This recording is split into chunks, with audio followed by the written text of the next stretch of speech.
Hi everyone, welcome to Awkward Author. My name is Alyssa Grasso, and this is my weekly vlog and podcast about my sometimes awkward, always awesome author life.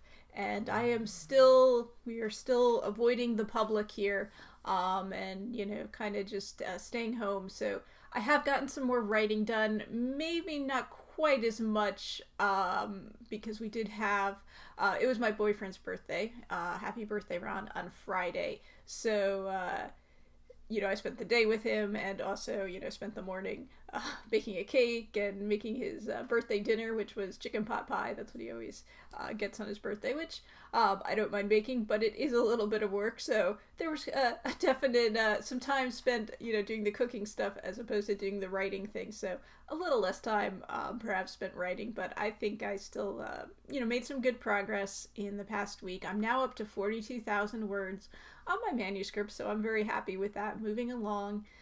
I think I've said previously, I expect this book to come in at around 60,000 words, give or take. And so, I'm on target to, get this completed soon, in the very near future, I think. Getting a first draft done anyway. So, I'm excited about that. I'm excited about finally, being able to complete the first draft of this whole series, because it is my first time writing a series. It's been going on for a while. I started, I think, more than a year ago now. So, a lot of work has gone into this, and I hope it all pays off when I do, put these books out later this year, I guess. My sympathy to anyone who's, at this point trying to release books right now, or, has a book launch.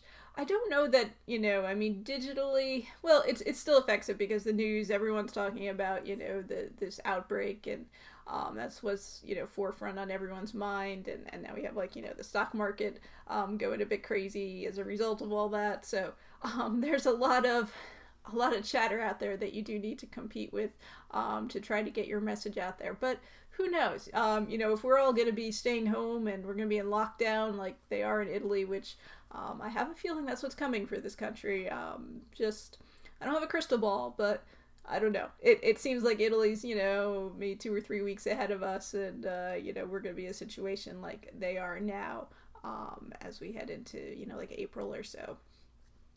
But if everyone's stuck at home and is trying to avoid germs and stuff, it seems like a good opportunity to be selling some ebooks. People are gonna need to have some entertainment to get them through these times. So I don't know. It'll be interesting to see if what effect a pandemic has on ebook sales. I guess we'll see. I don't know, and it all depends too on marketing and stuff. But people might be looking for an escape, and you might be able to provide it with your books. We'll see how that goes. But I don't have yet a timeline for when I'm going to be releasing these books.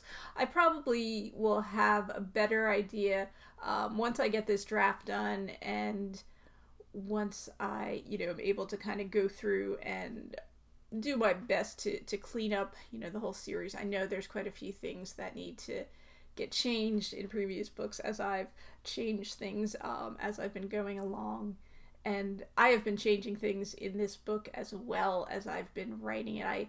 I wrote an outline. I always do write an outline for my books, but it was a pretty rough general outline. I mean, to give you an idea, I'll have chapters where my whole note for the chapter is he finds out this. I'm not gonna give any plot spoilers, but that's all it says. I'm like, well, how did he find that out? Wait, what happened? What was I thinking here?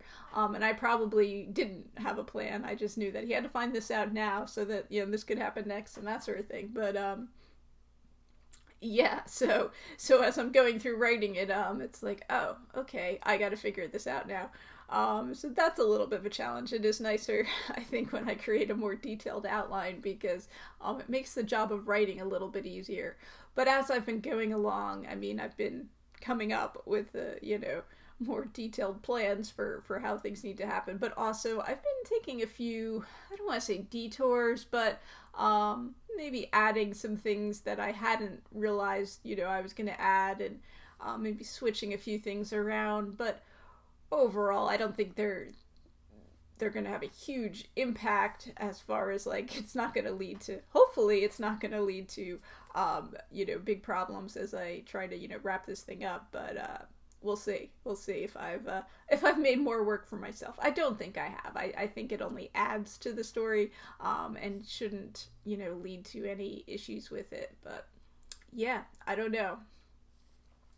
But yeah, these are strange times we're living in, and like I said, we are, because we're self-employed, we can, to an extent, we can avoid, going out in public and exposing ourselves to germs. As I've said, my boyfriend does have some health issues, so I think he's in a higher risk category than I would be, than some other healthy people would be, and there's no guarantee, of course, that you're healthy, that you won't have serious health complications as a result of this. I mean, I know the first patient in New Jersey is he's a 32-year-old man who had, he doesn't smoke, he had no health problems, and he's in, serious trouble right now.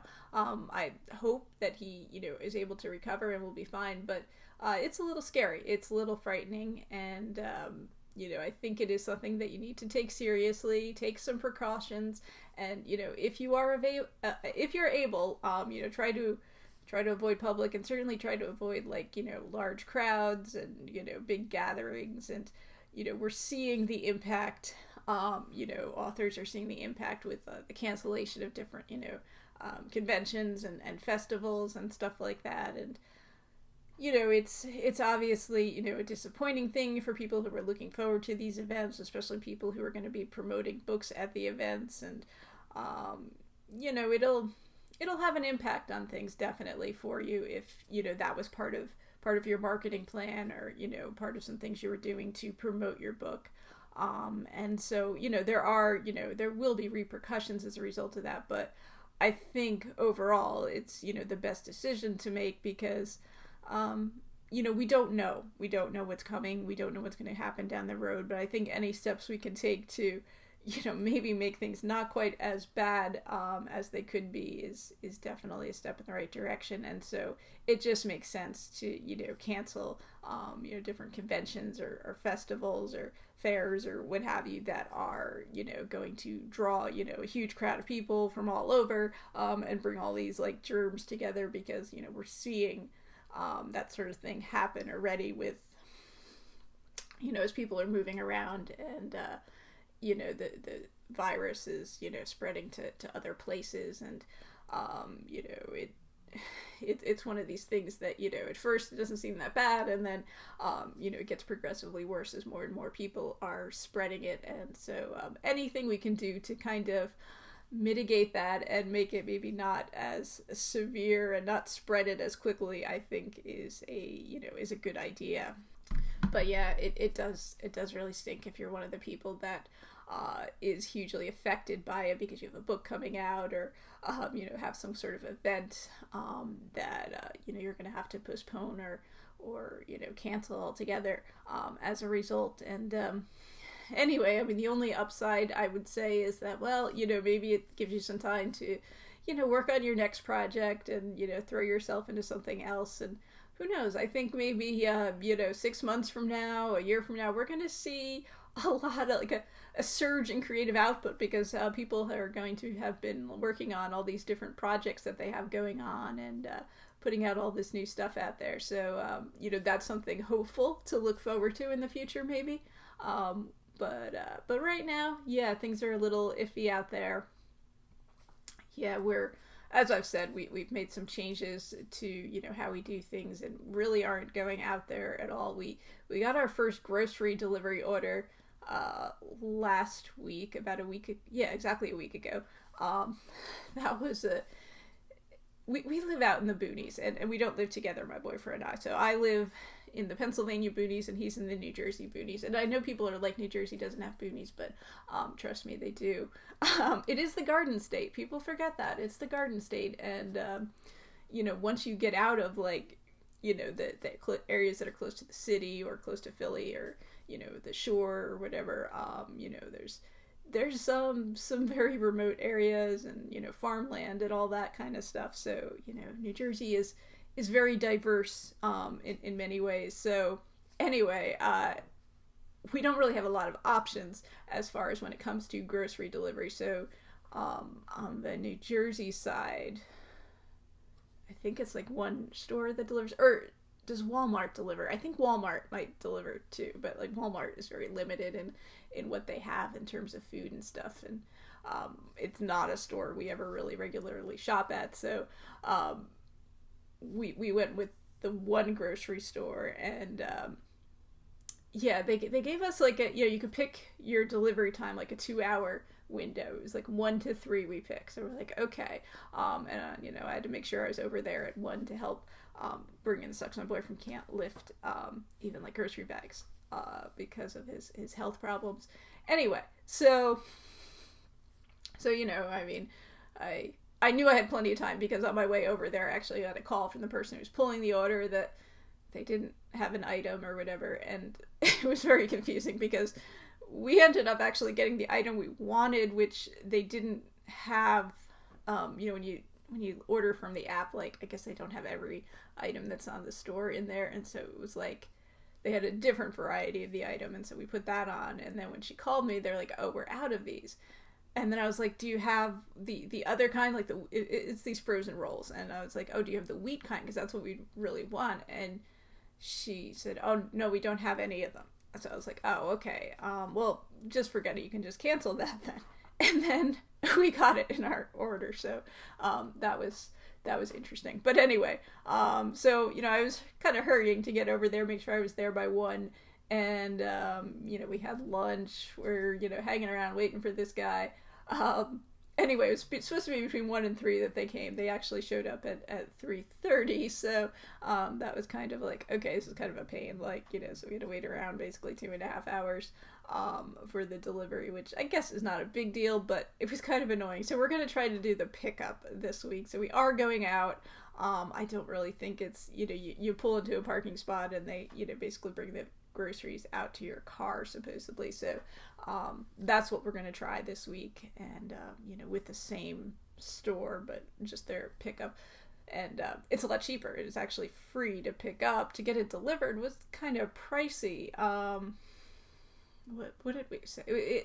We gave the guy a tip, so altogether it was like $20 to get a delivery, which seems like kind of high, I think. I mean, if you're doing that every week, that's going to add up fast.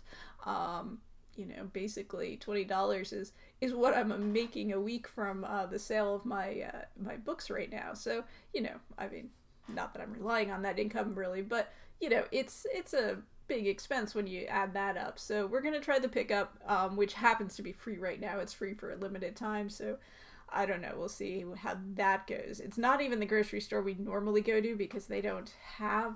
Anyway, where was I? My phone just started ringing and in the middle of recording, so I had to stop. Anyway, what was I going to say? Oh, it's just the grocery store we normally go to in New Jersey doesn't have pickup or delivery at this time. I think they might be planning on adding it, because I know in other locations they do have it, and they're affiliated with the chain of stores in Pennsylvania, which does have delivery. So I could get delivery here and then bring groceries over to my boyfriend, which is also an option. That delivery isn't free, but they do have like a new customer thing where you can get it free for so many days or something. So that's an option too. But again, you end up having to like wait around for a delivery, which is kind of a pain, I think. I mean, it's not that big a deal, I guess.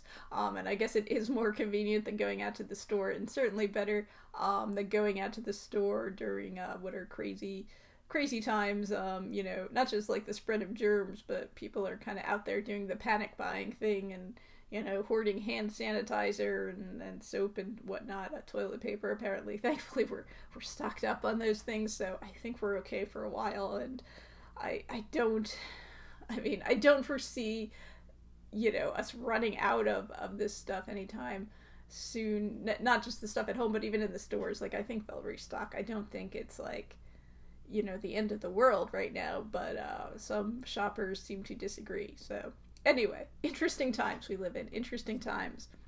And like I said, I guess our reaction, our plans maybe are a little bit extreme, but we're just gonna like try to ride it out and see what happens, and see how things progress, and try to avoid getting sick if at all possible, because really it would not be pleasant. And, it could be deadly. So, do what you can to protect yourself and your family, obviously. And, I don't want people to panic. I don't think it's necessary to panic, but I do think, you should exercise a certain amount of caution. Obviously, wash your hands and, don't be, touching your face after, touching, I don't know, door handles and shopping carts and things like that. But, just stay safe out there, guys. And, if you're able to, obviously spend some more time at home and, work on that creative project that's been calling to you, whether it's a novel or you're going to paint a picture or, I don't know, whatever it is, make a sculpture. I don't know, whatever you are, passionate about or whatever's calling you. This is a great time to focus on, something, creative and focus on something that's kind of a positive thing instead of focusing on the news, which is pretty dire right now. And it can send us all into sort of a tailspin, I guess. But, moderation and caution are good things, and panic is not really going to be helpful right now. So that's my 2 cents as I make my plans to avoid going out in public and avoid the germs. But I'm not doing the panic thing. I'm just trying to be cautious, trying to see what happens and see how this all unfolds, because I think right now we're at the stage where there's a lot of germs spreading around out there and we don't even know about it, and we're going to see the results in a few weeks, I think. But hopefully all of us, hopefully you stay well, hopefully I stay well, hopefully all our friends and family stay well and we get through this. And it's not going to be the end of the world. And don't panic. Just stay positive, and like I said, focus on something fun and creative. And if you're not feeling creative, hey, now's a great time to go buy an ebook and read a nice germ-free book. Okay, so that's my little PSA there. Anyway, I do thank you for listening and watching to this week's episode of Awkward Author. I put out new episodes each week just talking about my life as an author, which, as you can see, it's not glamorous or exciting, but I do my best to enjoy it and to keep you guys all informed of what's going on. So I will be back again next week. If you would like to know more about me, you can definitely check out my website, which is alyssagrosso.com. That's ALISSAGROSSO.com, or you can check out awkwardauthor.com to get caught up on episodes of this podcast and vlog. And in the meantime, guys, have a great week, and I will see you again soon.